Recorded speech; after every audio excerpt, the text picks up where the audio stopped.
예, 안녕하세요. 슬기로운 투자생활 이영민 기자입니다. 투자자 여러분들의 장고는 안녕하신가요?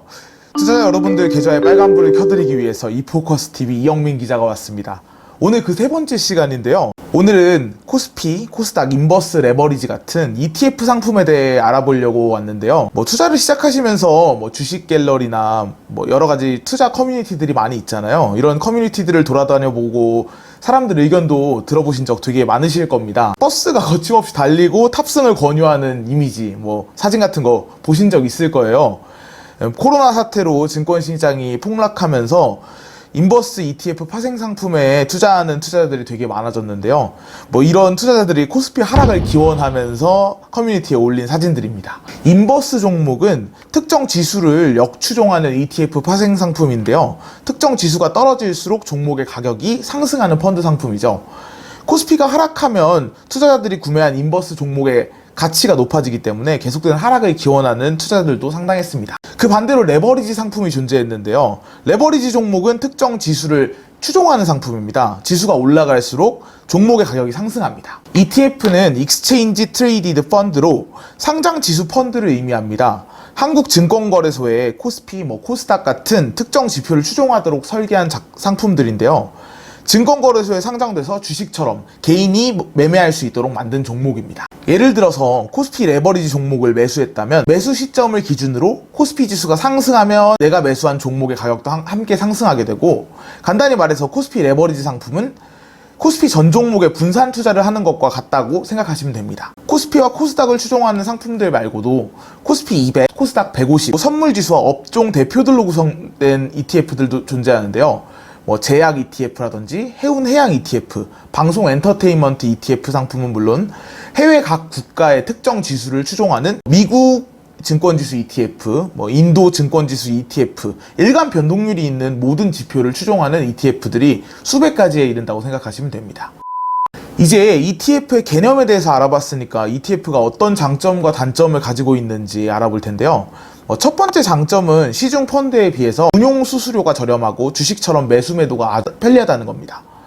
투자 안정성이 뛰어난 펀드임에도 불구하고 일반 펀드를 계약할 때 들어가는 환매 수수료 같은 거 있잖아요. 그런 것도 들지 않고 상장 종목으로 취급되기 때문에 운용 수수료가 아주 저렴합니다. 일반 주식 종목을 매매하는 방법과 동일하게 사고 파는 게 가능하기 때문에 삼성전자라든지 구글이라든지 일반 종목 한 개를 사는 것과 같은 방법으로 호가창에서 매매를 하시면 됩니다. 두 번째 장점으로는 펀드임에도 불구하고 일반 주식 종목과 같이 배당금을 받을 수 있다는 건데요. 해당 시장의 지수나 대표 업종의 지수에 분산 투자하는 개념의 상품이기 때문에 지수에 소속된 종목에 배당금 지급이 있다면 일반주를 매수한 주주들과 마찬가지로 배당금을 받게 됩니다. 이런 배당금은 ETF 상품 보유자에게 분배금이라는 명목으로 나눠지게 됩니다. 세 번째 장점으로는 주식 종목과 같은 방법으로 매매하지만 상장 폐지 혹은 막대한 손실을 기록할 가능성이 거의 없다는 점인데요.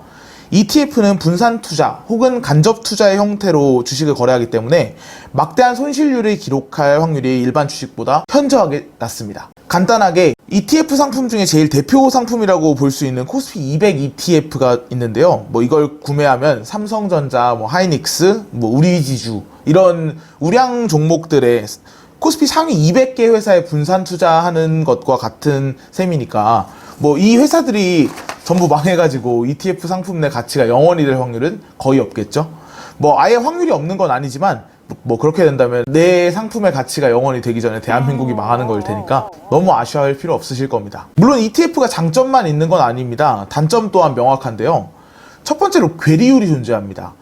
지수를 추종하기는 하지만 순자산 가치와 종목의 가격이 완벽히 일치하기는 힘들어요. 어느 날에는 ETF 순자산보다 가격이 비쌀 수도 있고 혹은 쌀 수도 있습니다. 괴리율이 심해지면은 추가 상장이나 유동성 매물을 통해서 괴리율을 0에 최대한 가깝게 유지하려고 노력을 하죠. 두 번째 단점으로는 레버리지 혹은 인버스 곱하기 2 종목처럼 2배 추종 상품은 장기 투자하기 힘들다는 겁니다. 2배로 지수를 추종하는 상품들에게만 해당되는 이야기인데요. 지수를 추종하는 기준에 2배로 상품 가격이 움직이기 때문에 시간이 지나면 지날수록 내가 투자한 가격의 절대 가치가 떨어지게 됩니다. 일간 변동률을 퍼센테이지로 측정해 복리로 적용하기 때문에 곱하기 2 상품은 내 자산의 절대값이 줄어들 수밖에 없습니다.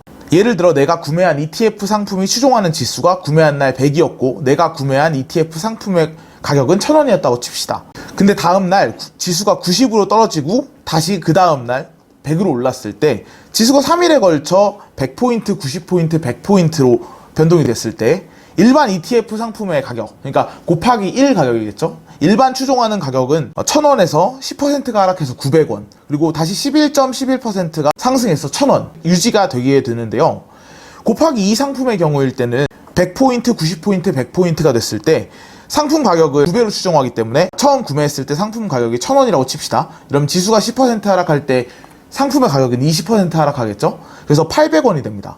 하지만 지수가 11.11% 상승해서 다시 100포인트로 복구했지만 내가 가지고 있는 상품의 가치는 800원에서 22.22%가 상승해 977원을 기록하게 되죠. 장기 투자했을 때 지수가 횡보한다면 계속해서 내가 가지고 있는 상품의 절대 가치는 줄어들게 됩니다. 음의 복리라고 하는데요.